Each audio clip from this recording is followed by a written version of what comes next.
Hello everyone, welcome to our channel Exam wings.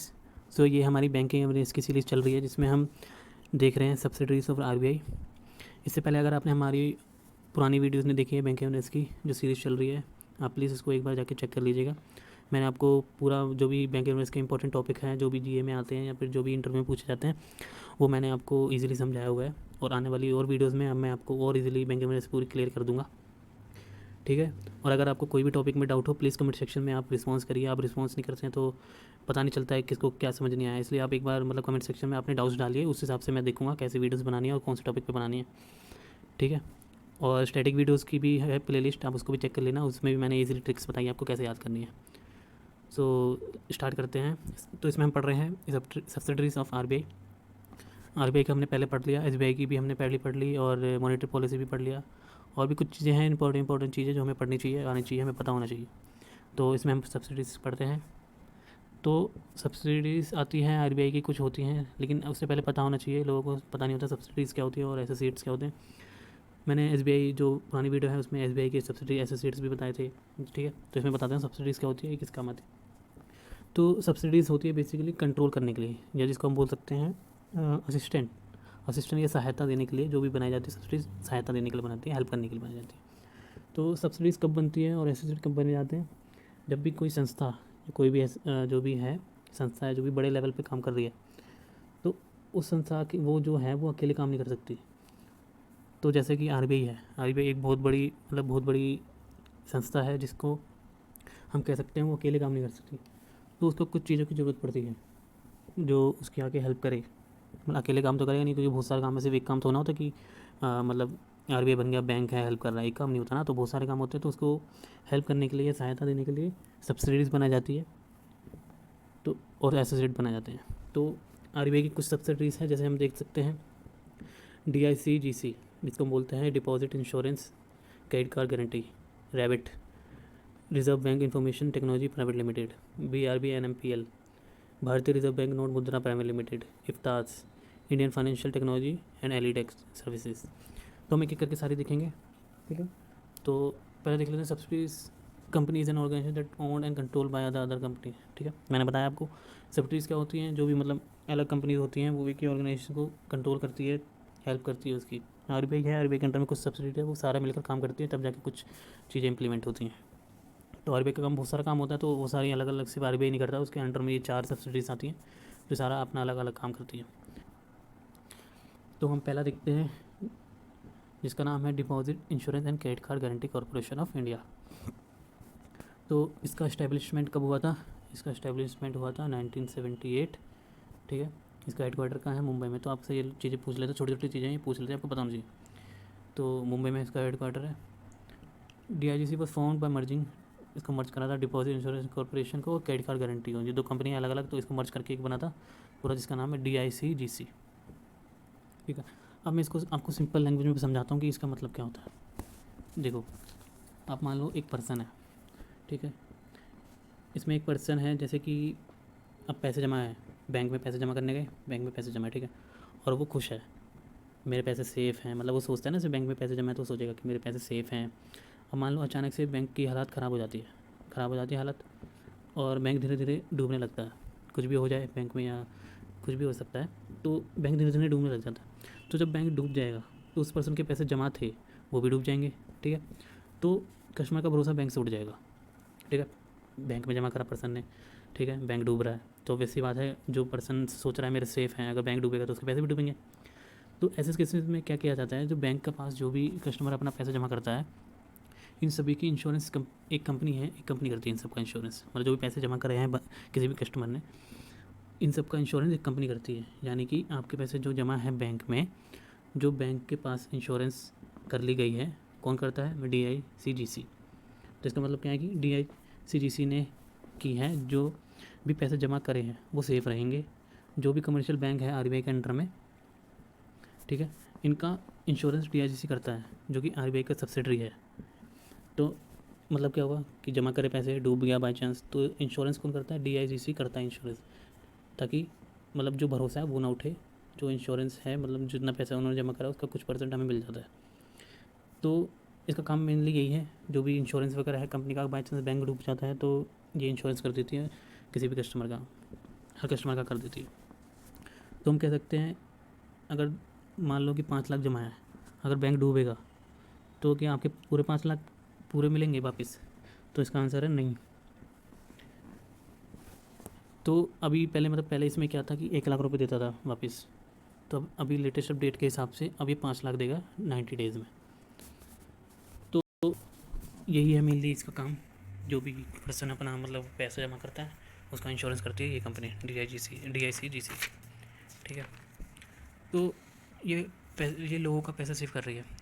तो एक bank में मैक्सिमम कितना अकाउंट सिक्योर होता है, ये क्वेश्चन पूछते हैं, मतलब इंटरव्यू वगैरह में पूछ लेते हैं।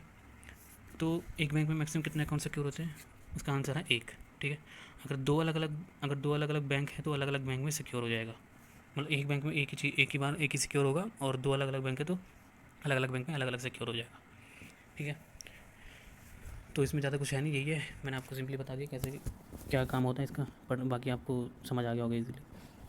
ठीक है। नेक्स्ट देखते हैं।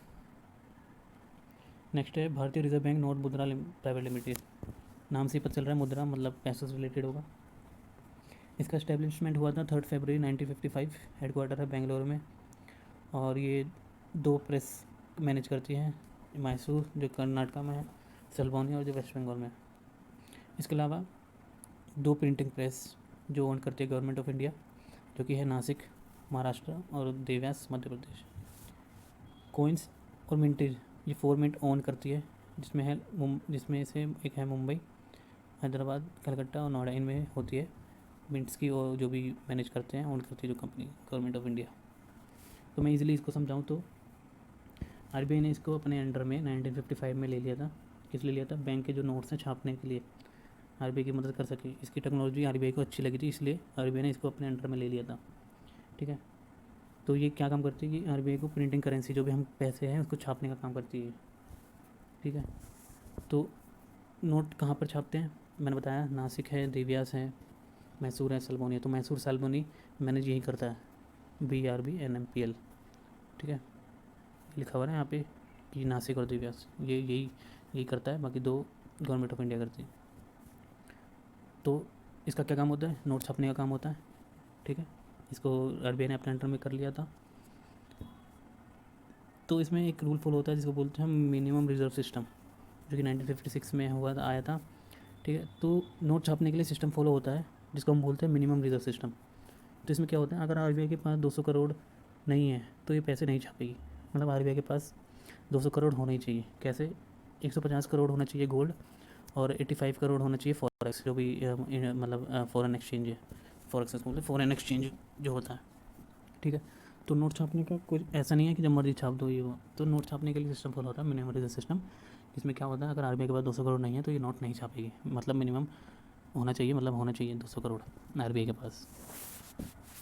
बाकी मिंटिंग और प्रिंटिंग वाला मैं आगे बताऊंगा आपको क्या सिस्टम है उसमें पूरा।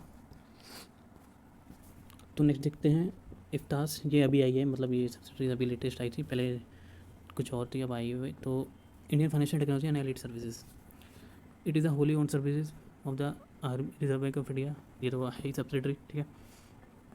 इफ्तास है taken over the Indian financial network, जो है infinite structure financial messaging system SFM, और Indian banking community cloud IBPF from RDPI। तो इसका काम क्या होता है? IFTAS is responsible for deployment and design of various ins, जो भी स्कीम्स वगैरह है उसको डिप्लॉय करना या डिज़ाइन करना, इस सब का काम होता है इफ्तास का। और ये प्रोवाइड सर्विस भी करता है किस को? जो भी पार्टिसिपेटिंग बैंक्स हैं, कॉर्पोरेटिव बैंक्स हैं, उन सबको भी प्रोवाइड करता है। तो मेनली इसका काम क्या होता है आपको डायरेक्टली पता होना चाहिए। इफ्तास का काम होता है डिज़ाइन करना और डिप्लॉय करना, जो भी स्कीम्स वगैरह आती हैं न्यू उसको करना।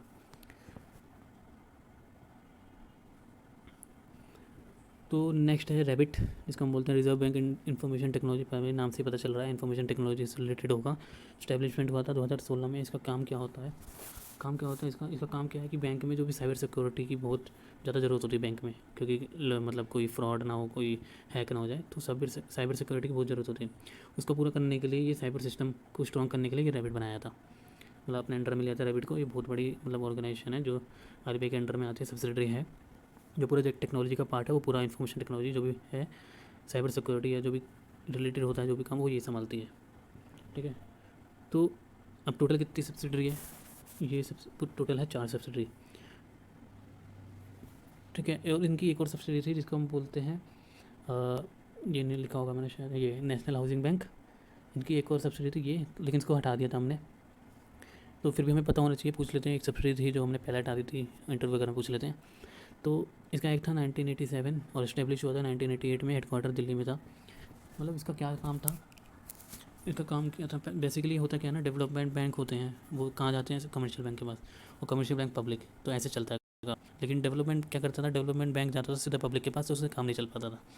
तो इसका काम क्या था, जो भी हाउसिंग लोन है वो पूरा पहुँचाना, जो भी लोन वगैरह है। रिसेंटली इसके शेयर जो है वो गवर्नमेंट को दे दिए थे। तो NHB अब कोई सब्सिडी नहीं रह गई, बिकॉज अब ये कम्प्लीटली गवर्नमेंट के पास है, तो ये गवर्नमेंट का हो चुका पूरा। तो बेसिकली इसका रीज़न क्या है शिफ्ट करने का, क्या होता था ना, NHB का काम होता था हाउसिंग लोन देना है बैंक से जो भी रिलेटेड है, वो नहीं होता था। तो RBI को सारे काम देंगे, तो अब मतलब सारे काम RBI को देंगे तो कैसे करेगा, तो इसको अलग कर दिया था उसने, क्योंकि इसका काम क्या था, हाउसिंग लोन पर जाना, ये कुछ रिलेटेड नहीं है, मतलब जो भी RBI के अंडर में काम आते हैं उससे रिलेटेड कुछ है नहीं। इसलिए NHB का सारा हिस्सा जो गवर्नमेंट को दे दिया था, तो अब ये गवर्नमेंट की है, तब इसको गवर्नमेंट देख रही है जो भी है। तो आपको पता होना चाहिए कौन सी ऐसी है ऑर्गेनाइजेशन जिसको हटा दिया था, जिसका नाम है नेशनल हाउसिंग बैंक। पता होना चाहिए क्या करता है, ये लोन प्रोवाइड करता था हाउसिंग से रिलेटेड। इसको हटाया क्यों था, क्योंकि हाउसिंग से रिलेटेड कुछ काम नहीं होता था, RBI का अलग अलग काम होते हैं, तो इतना सारा काम से संभालेगा नहीं। ठीक है, तो इसलिए जो भी शेयर्स हैं वो सारे गवर्नमेंट ने खरीद लिए, जिसके अब ये गवर्नमेंट के अंडर में आती है। ठीक है,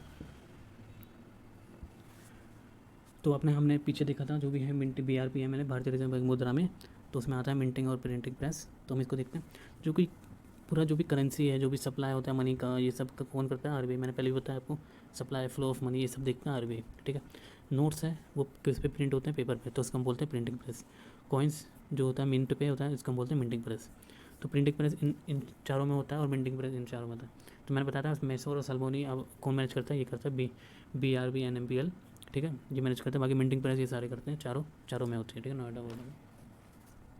तो एक और होता है स्टैम्प पेपर्स, जिसको हम बोलते हैं पेपर मिल। वो कहाँ से मिलता है पेपर मिल, पता होना चाहिए आपको। वो मिलता है होशंगाबाद MP में।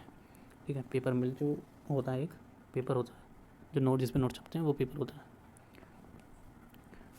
तो इसको मतलब ये क्या करते हैं, इसको संभालने के लिए एक बनाया गया था जिसका नाम है security printing minting corporation of India limited. तो ये जो प्रिंटिंग है जो सारे काम करती है, ये यही करती है। इसको 2006 में इस्टेब्लिश किया गया था न्यू दिल्ली में।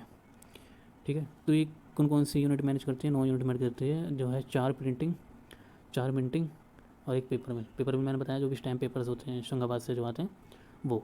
तो ये सारी 9 यूनिट मैनेज करती है। ठीक है, और ये किसके मिनी रत्ना कैटेगरी की है। तो आपको पता होना चाहिए क्या होता है प्रिंटिंग नोट वाला है प्रिंटिंग प्रेस, और मिंटिंग कॉइन्स वाला है कहाँ पे होती है, कौन मैनेज करता है इनको, छापने का काम कौन करता है। और आपको ये भी पता होना चाहिए जो भी नोट्स है, ठीक है, नोट्स जो है वो कौन छापता है। इसका प्रोडक्शन का काम है RBI का, और सप्लाई का काम है RBI का, मतलब सप्लाई और प्रोडक्शन दोनों RBI करती है। और कॉइन्स में एक है एक्सेप्शन, इसमें है क्या कहते हैं, प्रोडक्शन जो है वो गवर्नमेंट करती है मिनिस्ट्री ऑफ फाइनेंस से, और सप्लाई जो है वो RBI करती है। तो आपसे ये क्वेश्चन मतलब पूछते ही हैं मोस्टली लोग, नोट्स कौन छापती है, तो आपको बोलना है दोनों काम RBI करती है। और कॉइन्स कौन करता है, सप्लाई सिर्फ RBI करती है, बाकी प्रोडक्शन का काम गवर्नमेंट करते हैं। गवर्नमेंट में कहाँ करते हैं, मिनिस्ट्री ऑफ फाइनेंस करते हैं। ठीक है, और बाकी नोट्स वगैरह हैं उसको आपको कलर और डायमेंशन पता होना चाहिए। जैसे 10 रुपये का नोट है, उसका कौन सा कलर होता है, चॉकलेट ब्राउन होता है, उसका डायमेंशन क्या होता है। ठीक है, जैसे 50 रुपीज़ नोट है, उसका कौन सा कलर है, फ्लोरेसेंट कलर है ब्लू, जिसका डायमेंशन 66 135 मिलीमीटर होता है। और 200 रुपये का नोट ब्राइट येलो होता है, उसका डायमेंशन भी ऐसे कुछ होता है 66 146 के अराउंड। ठीक है, 2000 का नोट है, मेजेंटा कलर होता है, 66 इंटू 150 होता है, ऐसा कुछ। तो आपको पता होना चाहिए कलर एंड डायमेंशन वगैरह। वैसे ज़्यादा कुछ पूछते नहीं है इसके बारे में, लेकिन आपको पता होना चाहिए हाँ, डायमेंशन और कलर भी याद कर लो तो भी, लेकिन डायमेंशन थोड़ा बहुत पता होना चाहिए किसका कितना है।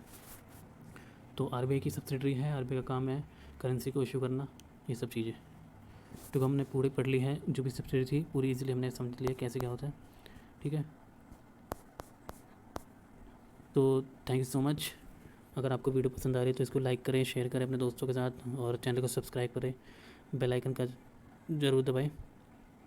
और इससे पहले मैंने और भी पार्ट्स बनाए हैं, आप उसको ज़रूर देख लेना, आपको भी इजीली समझ आ जाएगा कैसे। और मैंने ये पूरा आसानी भाषा में आपको समझाया है, एग्जांपल देके, तो आपको इजीली समझ आना चाहिए।